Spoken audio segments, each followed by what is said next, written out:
Allahu Allahu Allahu Allah Allahu Allahu Allahu Allah Allahu La ilaha illallah wahdahu la syarika lah wa ashhadu anna sayyidana wa habibana wa syafi'ana wa maulana Muhammad sallallahu alaihi wasallam wa ala alihi at-tahirin at-tayyibin ashabil gurril mayamin ila yaumiddin, amma ba'd.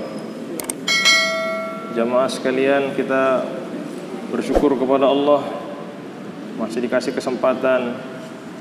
Tadi malam jam 2, yaitu kawan kami ada yang bernama Ustadz Musiran meninggal dunia, Pak.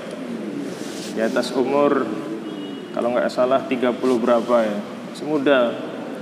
Maka hadirin yang mulia, sesungguhnya kematian ini Masya Allah, sebagaimana kata Allah, fa innahu mulaqikum, sesungguhnya ia akan datang sekonyong-konyong.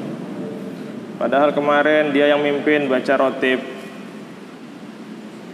ternyata hari ini udah nggak ada lagi. Masya Allah.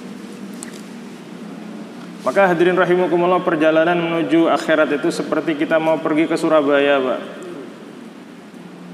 Maka kadang-kadang Bapak duluan mampir Jakartanya, kadang-kadang saya duluan, kadang-kadang siapa duluan.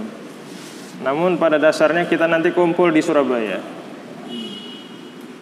Maka hadirin rahimakumullah, sebagian saudara-saudara kita, mungkin datuk-datuk kita, mereka telah sampai ke Jakarta, Pak. Masya Allah. Maka hadirin rahimakumullah, maka bagaimana masa-masa untuk sampainya kematian, bagaimana kita isi dengan kebaikan-kebaikan. Maka salah satunya dengan apa? Dengan melakukan kajian untuk thalabul ilmi. Sebelum kita meneruskan kajian kemarin, saya akan membacakan salah satu khususiat yang berhubungan dengan fadilati la ilaha illallah. Dijelaskan di dalam kitab At-Tankihul Qaul bab yang kedua, di dalam fadilah la ilaha illallah, bahwasanya Sayyidul Mursalin Nabi Muhammad sallallahu alaihi wasallam pernah berkata, man qala kulla yaumin la ilaha illallah Muhammadur Rasulullah mi'ata marrah jaa yaumal qiyamah wa wajhuhu kal badri.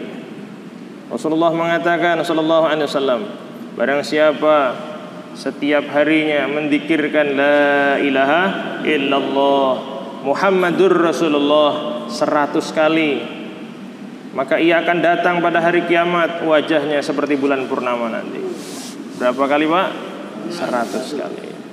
Yang dibaca apa? La ilaha illallah Muhammadur Rasulullah. Maka ada di dalam tip Al-Haddad itu zikirnya bukan hanya kalimat la ilaha illallah, la ilaha illallah Muhammadur Rasulullah, la ilaha illallah Muhammadur Rasulullah. Bahkan Sayyidul Mursalin mengatakan afdhalul dzikri la ilaha illallah. Zikir yang paling baik adalah mengulang-ulang la ilaha illallah. Demikian pula Nabi mengatakan wa afdhalud du'ai alhamdulillah, dan sebaik-baik doa adalah alhamdulillah. Bahkan Nabi mengajarkan, Pak, kepada kita agar mengajarkan anak-anak ataupun bayi-bayi yang baru mulai ngomong dengan la ilaha illallah. Ibda'u sibyanakum bila ilaha illallah. Awalilah bayi-bayi kalian untuk mengucapkan la ilaha illallah. Jadi yang pertama diajarkan itu bukan diajarkan nyanyi, Pak, tapi diajarkan zikir la ilaha illallah. Bukan po ame-ame ya, Mas. Tapi zikir Allah, Allah, la ilaha illallah. Bahkan Nabi sallallahu alaihi wasallam mengatakan, qala Allah Ta'ala la ilaha illallah kalami wa ana huwa man qalaha dakhala hisni wa man dakhala hisni amina min iqabi. Jadi dalam hadits qudsi Allah menyatakan kalimat la ilaha illallah adalah kalamku, sedangkan aku adalah ia.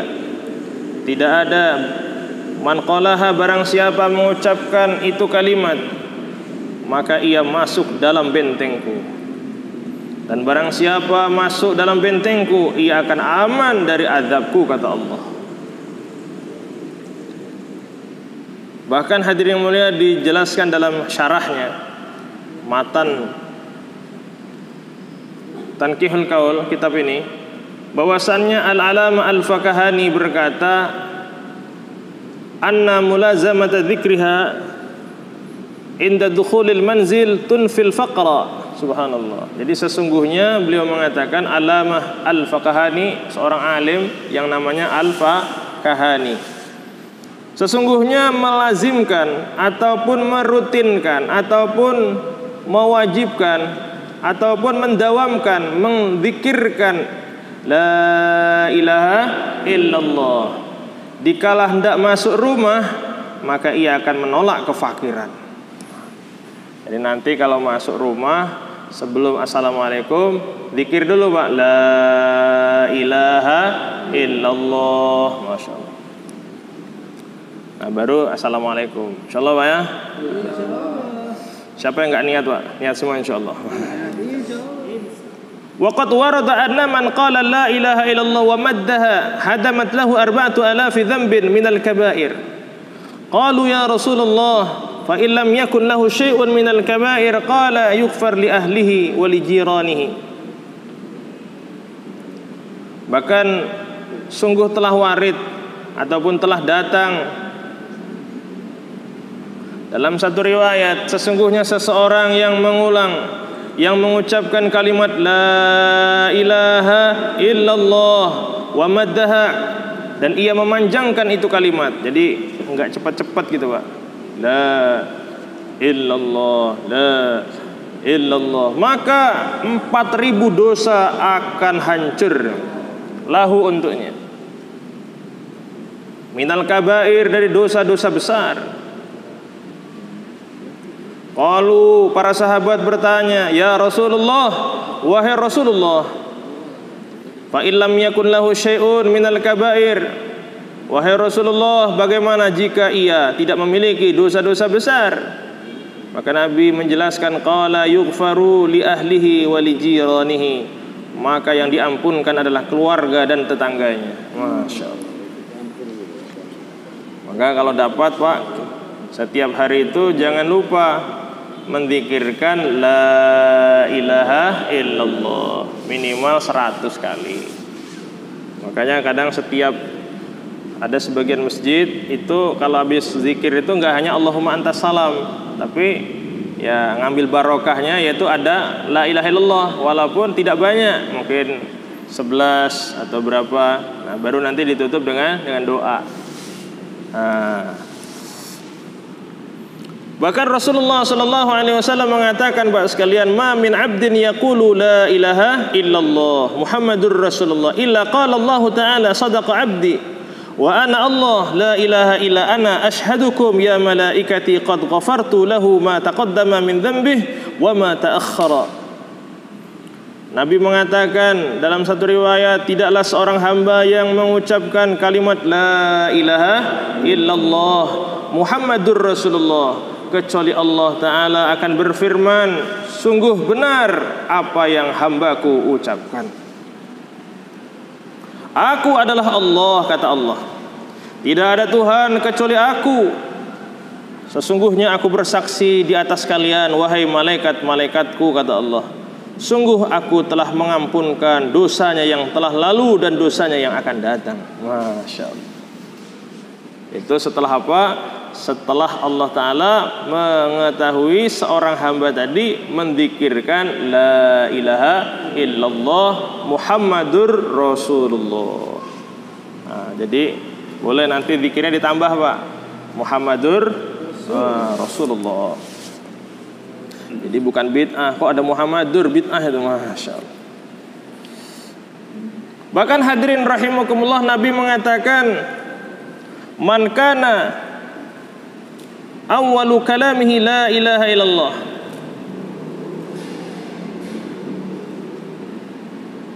wa akhiru kalamihi la ilaha illallah wa amila alfa sayyi'atin in asha alfa sanatin la yas'aluhu Allah an dzambi wahidin.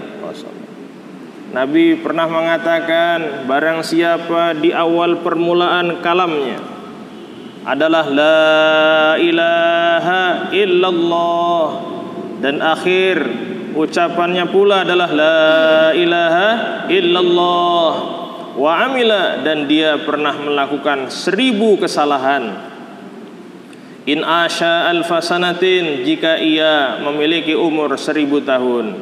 Siapa yang niat sampai 1000 tahun hidup, Pak? Maka hadirin rahimakumullah, la yas'aluhullah, maka Allah Ta'ala tidak akan pernah menanyakan atas dosanya walaupun 1. Cuman kan kita nggak tahu dulu awal ngucap itu apa, Pak. Iya kan? Apa? Balon kuada 5 atau apa kan? Makanya kita yang orang tuanya anak-anak ini, ketika kita punya anak, apalagi yang baru lahir itu, maka ingat hadis yang awal tadi, ibda'u sibyanakum bila ilaha illallah. Jadi awalilah anak-anak yang mulai berbicara dengan la ilaha illallah. Jadi nggak perlu dikenalkan bapaknya, ibunya, ayunya, kakaknya, apalagi adiknya, Pak, belum lahir. Masya Allah. Jadi yang dikenalkan adalah la ilaha illallah. Insyaallah Pak ya, niat. Bahkan hadirin rahimakumullah, demikian khususiatnya ini kalimat, sehingga Nabi mengatakan, idza marral mu'min alal maqabir faqala la ilaha illallah wahdahu la syarika lah lahul mulku wa lahul hamdu yuhyi wa yumitu wa huwa hayyun la yamutu biyadihil khairu wa huwa ala kulli syai'in qadir, nawwara Allah tilqal qubura kullaha wa ghafara liqailiha wa kataba lahu alfin hasanatin wa rafa'a lahu alfi darajatin wa hatta anhu alfi sayyiatin. Jadi Nabi mengatakan, apabila seorang mukmin melewati pemakaman, maksudnya di sini pemakaman kaum muslimin, kemudian ia menzikirkan la ilaha illallah wahdahu la syarikalah lahul mulku wa lahul hamdu yuhyi wa yumitu wa huwa hayyun la yamut biyadihil khair wa huwa ala kulli syai'in qadir, maka Allah Ta'ala akan memberikan nur atau cahaya pada kuburan-kuburan yang ada di sekitaran orang tersebut. Bahkan tidak sampai di situ, bahkan Allah Ta'ala akan mengampunkan dosa orang yang mengucapkan itu kalimat. Wa ghafara liqailiha wa kataba lahu alfi hasanatin, bahkan Allah Ta'ala akan mencatat untuknya 1.000.000 kebaikan. Wa rafa'a lahu alfi darajatin, bahkan Allah Ta'ala akan mengangkat untuknya 1.000.000 derajat.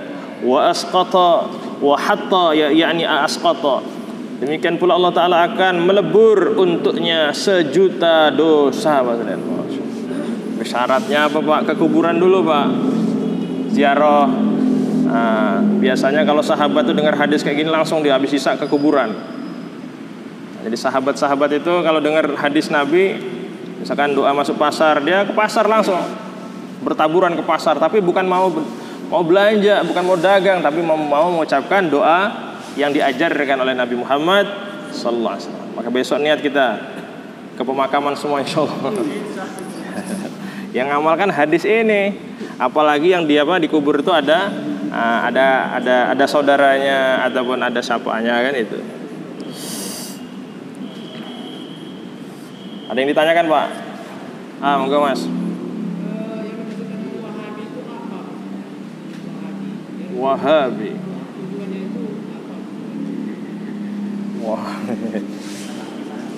Wahabi itu salah satu kelompok yang dinisbatkan kepada yang mengasasi gerakan itu. Yang mengasasi adalah Muhammad bin Abdul Wahab. Beliau adalah orang Najd, orang Saudi. Beliau punya, Masya Allah, pemahaman banyak, ada kitab-kitabnya, kami punya. Salah satu diantaranya pemahaman, contoh Pak, misalnya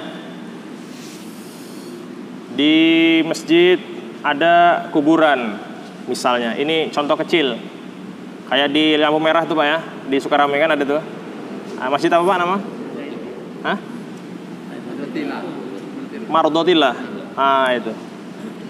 Nah, misalnya Bapak bertanya lah, seandainya referensi yang dimunculkan oleh seorang ustadz itu referensinya Syekh Muhammad bin Abdul Wahab, maka jawabannya seperti ini. Ada dalam, saya punya referensinya di rumah tapi.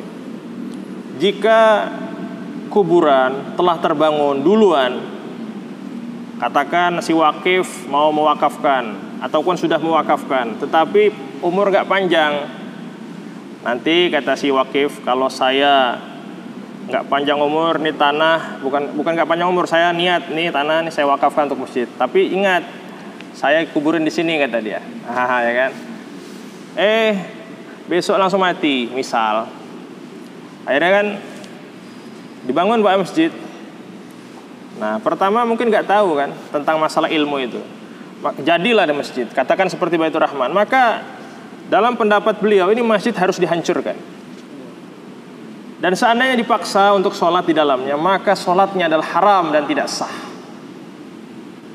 Nah terus kalau misalnya masjid dulu baru pemakaman misalnya, ya kan, setelah dia mewakafkan masjid, kemudian langsung dibangun, nggak lama sudah siap, masjidnya mati, dikuburkan di samping misalnya. Maka mereka pun mengatakan, kalaulah makam itu masih di samping ataupun di sisi masjid, maka sholat di dalam masjid itu adalah haram dan hukumnya adalah tidak sah. Maka bagaimana supaya boleh? Maka pemakaman ini harus dipindah di tempat yang lain. Terus bagaimana makamnya Nabi Muhammad sallallahu alaihi wasallam di Saudi sana, di Madinah? Itu di dalam masjid. Awalnya memang di luar masjid kan. Mereka nggak bisa jawab. Dan sebenarnya seandainya pemahaman mereka digunakan, maka makamnya Rasulullah SAW itu harus dipindahkan. Itu di makam ketika Rasulullah dikuburkan, pada saat itu adalah Umar masih hidup. Demikian pula Abu Bakar As-Siddiq masih hidup. Dan mereka semua adalah ulamanya para sahabat Pak. Berarti mereka nggak paham ilmu agama berarti kan? Masya Allah. Bahkan ketika ketika Abu Bakar meninggal dikuburkan juga di situ kan. Dan Rasulullah Sallallahu Alaihi Wasallam yang saya paham pernah memuji Umar. Apa kata Nabi Pak dalam satu hadisnya? Inna Allah ajalal haqqa ala lisanil Umar wa qalbih. Sesungguhnya Allah Ta'ala telah menetapkan hak di atas lisan dan hatinya Umar bin Khattab radhiyallahu anhu. Jadi hak itu di atas lisan Umar dan demikian pula dalam hatinya Umar. Dan Umar pun dikuburkan di situ. Nah, secara logika Pak ya, kalaulah pemahaman itu adalah salah dari dulu Pak, bahkan diteruskan oleh Imam Abu Hanifah juga, Imam Syafi'i juga, demikian pula ulama-ulama yang Masya Allah. Nah, jadi berarti ada apa ini Pak? Nah, jadi seperti itu. Jadi kalau secara gambelangannya yang dikatakan Wahabi itu adalah satu kelompok Pak, yang dinisbatkan kepada pendirinya, yaitu Syekh Muhammad bin Abdul Wahab. Namanya dia itu Abdullah. Abdul Wahab itu nama abahnya. Muhammad bin Abdul Wahab. Nama ayahnya Abdul Wahab. Tetapi karena mereka lama-lama bermasalah dengan nama itu, ganti nama. Macam-macam sekarang namanya. Ada nama Salafi, nama ini. Tetapi yang bisa kita koreksi itu bukan masalah nama, pemahaman. Pemahamannya sama. Dan salah satu indikasinya juga mereka mudah membid'ahkan. Tetapi referensi yang mereka lontarkan gak siap didudukkan dalam bahsul masail. Misalkan contoh tahlil katakan. Mereka bilang bid'ah karena Rasulullah SAW gak pernah tahlilan. Ya, ketika azwajah al-mutahharah, istri-istrinya beliau SAW meninggal, gak ada satupun yang ditahlilin. Maka kalau kita tahlilan ini bid'ah. Nah, tetapi didudukkan, misalkan diundang sama Majelis Syuro Nahdlatul Ulama ataupun mana, itu nggak akan ada mereka datang. Jadi seperti itu. Jadi kembali kepada bid'ah juga Pak. Bid'ah itu ada beberapa versi Pak. Menurut para ulama Hanabil, namanya bid'ah itu dibagi satu. Jadi nggak ada namanya bid'ah itu 2 atau 1 atau 3. Tapi yang namanya bid'ah itu ya 1. Nah, Tetapi perlu dipahami Pak, yang mereka katakan, yang dikatakan bid'ah itu apa? Adalah sesuatu yang diada-adakan, yang tidak ada dalil yang memayungi, baik Al-Quran, As-Sunnah, Ijma' dan Qiyas. Ketika sesuatu itu masih ada dalil yang memayunginya, walaupun itu adalah dalam bahasanya tidak pernah di zaman Rasulullah dibuat, tetapi masih ada dalil yang memayungi, walaupun dalil itu masih berada di atas keumuman, maka itu namanya bukan bid'ah, tapi adalah sunnah. Paham Pak? Itu menurut versi ulama yang mengatakan bid'ah tidak dibagi. Tetapi sebagian para ulama seperti Imam Syafi'i sendiri, Imam Nawawi, demikian pula Imam Ahmad sendiri, beliau mengatakan bid'ah dibagi dua, ada yang namanya hasanah, ada namanya sayyi'ah ataupun madhmumah. Nah, kalau yang hasanah itu apa? Ketika ada sesuatu yang diada-adakan namun masih dipayungi dengan dalil, namanya itu bid'ah, tapi hasanah, bid'ah yang bagus. Tetapi ketika tidak ada dipayungi dengan dalil, namanya bid'ah dolalah. Paham Pak?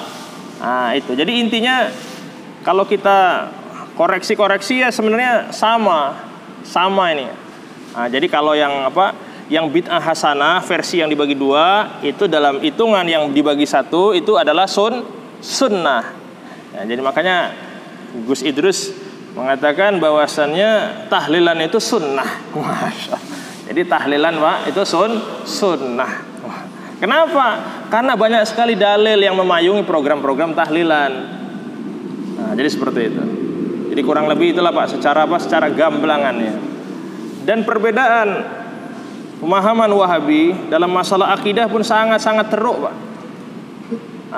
Jadi seperti dalam masalah bid'ah, ketika mereka membid'ahkan itu bukan hanya sekedar membid'ahkan, bahkan mereka memvonis pelakunya adalah ahli neraka.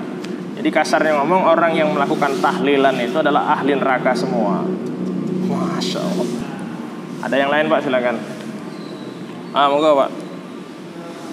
Pertanyaan beliau ini bagaimana tentang kalimat la ilaha illallah yang diucapkan dengan orang yang belum ditalkin dengan mursyidnya, dengan seseorang yang sudah ditalkin. Tentu sedikit perbedaan apabila seorang mursyidnya tadi betul-betul alim di dalam masalah agama. Jadi artinya ketika dia dibimbing dengan itu kalimat, bukan hanya sekedar dibimbing, bukan hanya sekedar ditalkinkan, tetapi dijelaskan. Setiap huruf itu ada maknanya dan lain-lain. Jadi ada kaitannya hanya dengan ilmu yang saya pahami. Itu. Demikian pula. Kemudian ketika seseorang tadi mengucapkan berangkat disertai dengan keilmuan, maka derajatnya pun lebih Pak. Lebih Pak berbobot gitu Pak. Jadi itu saja. Tetapi bukan berarti seseorang yang mengucapkan kalimat tauhid, dia nggak punya seorang mursyid, kemudian nggak dapat apa-apa, tetap dapat pahala. Paham ya? Jadi seperti itu. Kemudian Pak sekalian, teruskan kemarin disampaikan wa kana ba'du salafus salih yaqul wallahi ma amina ahadun ala dini ayusliba illa suliba. Jadi dijelaskan di dalam kitab miliknya Al-Habib Abdullah Ba'alawi Al-Haddad. Beliau adalah sahib ratib Al-Haddad. Bahwasannya beliau menyatakan sebagian salafus salih, sebagian orang-orang soleh terdahulu berkata, demi Allah, tidaklah seseorang yang merasa aman atas agama yang dia amalkan untuk dicabutnya hidayah kecuali hidayah mereka dicabut oleh Allah. Artinya hadirin yang mulia, pelajaran untuk kita. Walaupun hebatnya ibadah kita, walaupun hebatnya kita punya kebaikan, pokoknya semuanya di atas angin. Tapi ingat, jangan sampai ada kerentek kita merasa aman dari apa? Dari kemarahan Allah, dari kemurkaan Allah, dari takdir Allah. Karena sesungguhnya Bapak sekalian, di dalam dalam ucapan Abu Hasan Al-Asy'ari, saya kemarin membaca perkataan Abu Hasan Al-Asy'ari, imam dalam masalah aqaid. Beliau mengatakan sesungguhnya Saki itu celaka Pak. Saqi atau sa'id ataupun kebahagiaan itu telah termaktub di Lauhil Mahfuz. Jadi masnya itu besok neraka atau surga sudah ditulis oleh Allah. Masya Allah. Jadi artinya kita juga nggak bisa menghukumi diri kita, apalagi orang lain. Oh, so ini ahli surga, wa na'udzubillah. Kita nggak boleh. Hanya kita ikhtiar saja. Nah, ikhtiar kita pun hadirin mulia nggak tahu. Karena di situ dijelaskan juga di dalam kitab itu. Waqad kana, terkadang ada orang-orang yang telah ditakdirkan dia ini adalah ahli neraka. Terkadang dia melakukan kebaikan. Waqad ghalaba alaihi maktub, tetapi ketetapan telah lebih hebat lagi untuk menentukan keputusan. Sehingga apa? Akhirnya pula dia pun melakukan keburukan dan akhirnya masuk nerakanya Allah. Sebaliknya juga Pak sekalian, di situ disebutkan waqad kana. Terkadang pula ada orang yang dalam hitungan Allah, bukan hitungan kita, hitungan Allah itu nggak ada yang tahu, hatta malaikat. Nah, hitungan Allah Subhanahu wa taala, dia ini adalah ahli surga. Tetapi dia melakukan keburukan dan kemaksiatan, bahkan Masya Allah, sehingga banyak sekali orang menghukumi, oh ini ahli neraka. Tetapi takdir di atas segala-galanya. Waqad ghalaba alaihi maktub. Takdir di atas segala-galanya. Sehingga apa? Sehingga akhirnya pula dia melakukan kebaikan dan akhirnya dia dimasukkan ke dalam surganya Allah. Sehingga Nabi mengatakan juga Pak, innamal a'malu bil khawatim. Jadi sesungguhnya amal kalian itu, kata Rasulullah, itu dilihat di akhir kehidupan kalian. Makanya kita mau jahatnya gimana orang, jangan menghukumi Pak. Karena nggak tahu, jangan-jangan setelah kita meninggal atau setelah kita jauh dari dia berubah, ya kan? Nah, setelah dia berubah bahkan menyebabkan Allah Ta'ala ridho kepadanya dan akhirnya mati dan akhirnya ditakdirkan. Nah, maka dia menjalankan takdir tadi, akhirnya masuk surganya Allah. Nah, sebaliknya kita yang menghukumi tadi, Masya Allah, gara-gara menghukumi masuk neraka, Masya Allah. Jadi seperti itu. Maka hadirin rahimakumullah, para salafus salih, waqad kana salafus salih rahimahumullah fi ghayatil khafil khat dimati su'i ma salahil a'malihim wa qillati dhunubihim hatta qala ba'duhum kada. Jadi para salafus salih dahulu Pak, mereka berada di puncaknya kekhawatiran atas mati di atas su'ul khatimah. Bersamaan mereka Pak, amal-amal mereka sangat bagus. Bersamaan juga mereka itu udah nggak doyan dosa Pak, Masya Allah. Bukan hanya, jadi udah nggak doyan dosa, berarti apa? Hanya dosa-dosa kecil, dosa yang nggak sengaja. Kalau kita kan, Masya Allah, semoga Allah ampunkan. Maka hadirin rahimakumullah, maka penting Pak, wa'lam annahu katsiran ma yukhtimu bisu'. Ketahuilah sungguh banyak sekali manusia yang mana ia diakhirkan dalam keadaan su'ul khatimah. Nah, ini bagi siapa? Lilladzina yatahawanuna bis salatil mafruḍah, bagi orang yang meremehkan salat yang diwajibkan. Ingat, orang yang meremehkan ini kecenderungannya matinya su'ul khatimah. Demikian pula wazakat al-wajibah, demikian pula meremehkan pembayaran zakat yang telah diwajibkan atas mereka. Ini pun kecenderungannya dalam matinya su'ul khatimah. Walladzina yatatabba'una auratil muslimin, demikian pula orang-orang yang selalu mencari-cari kekurangan orang muslim. Ingat, tajassus, mata-mata. Ingat, mati kamu nanti su'ul khatimah. Walladzina yanqusuna al-miqyal wal mizan, juga ingat, orang-orang yang selalu mengurangi takaran dan timbangan.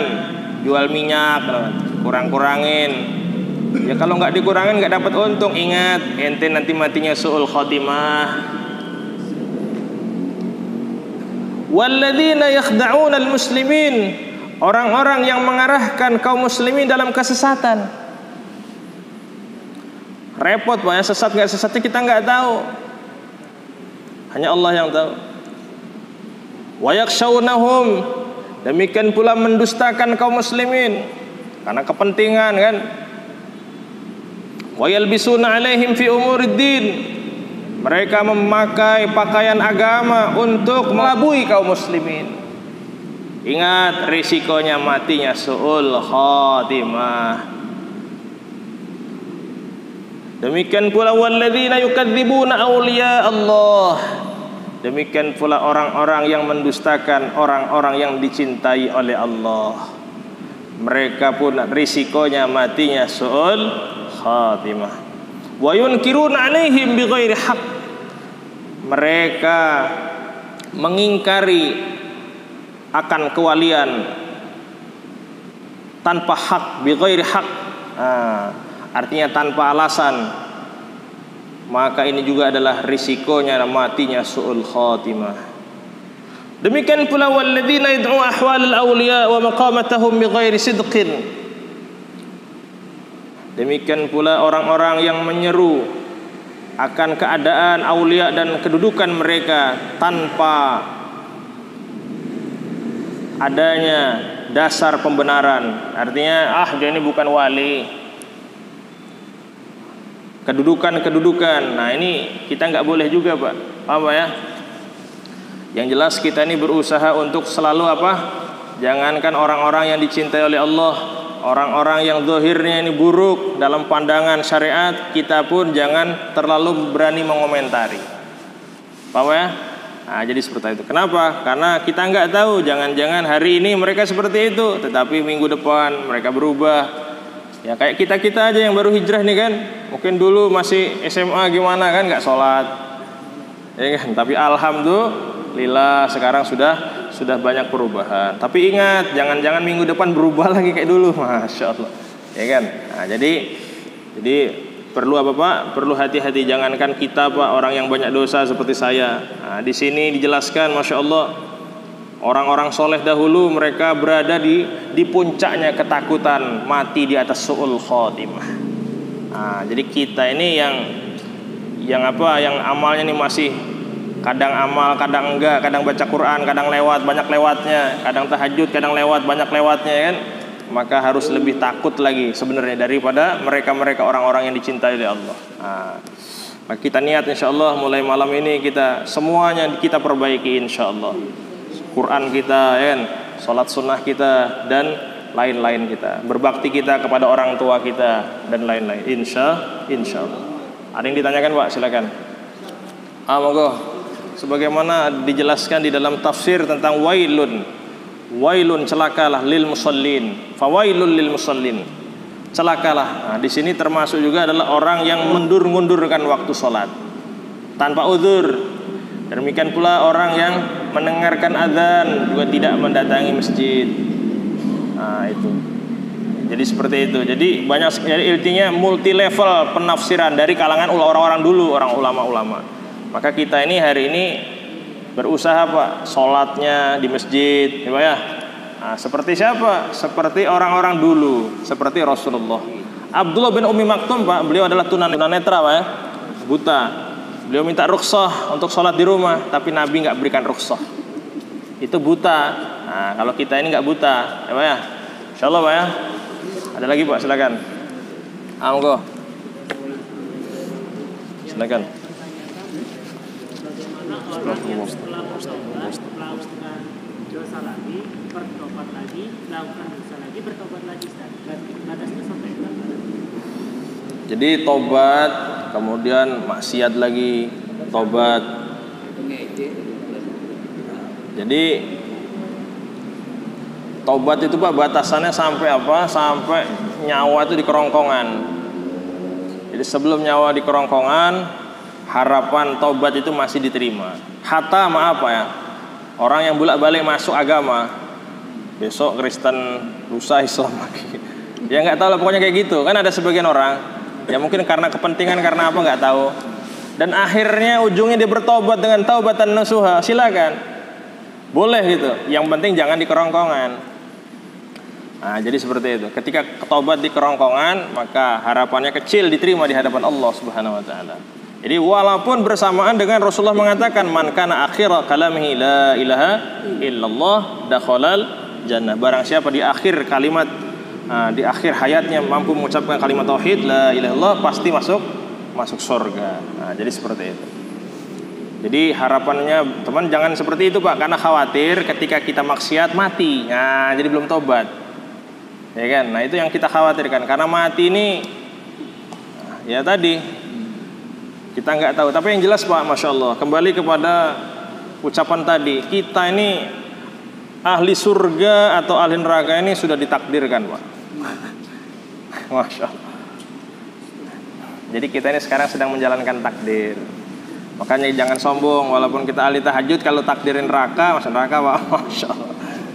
Tapi makanya kita minta, ya Allah, takdirkanlah al-faqir di atas rahmatmu masuk di dalam surgamu. Jadi kita minta dengan rahmat Allah. Tapi takdir itu nggak ada yang tahu Pak. Hatta malaikat maut dia nggak tahu Pak ya. Hatta malaikat raqib atid dia nggak tahu. Hanya Allah wahdah, hanya Allah sendiri yang maha tahu tentang takdir. Insyaallah Pak ya. Alhamdulillah waktu sudah sampai. Kita bersyukur kepada Allah Subhanahu wa taala telah diberikan waktu untuk sama-sama thalabul ilmi. Semoga pengajian yang kita buat diterima di hadapan Allah. Juga sebagai wasilah seluruh hajat-hajat kita, istri dan anak-anak kita semua dikabul dan dimudahkan oleh Allah Subhanahu wa taala. Allahumma amin. Subhanallah wa bihamdih, subhanaka Allahumma wa bihamdik, asyhadu an la ilaha illa anta astaghfiruka wa atubu ilaik. Wa lafu minkum. Wassalamualaikum warahmatullahi wabarakatuh. Waalaikumsalam.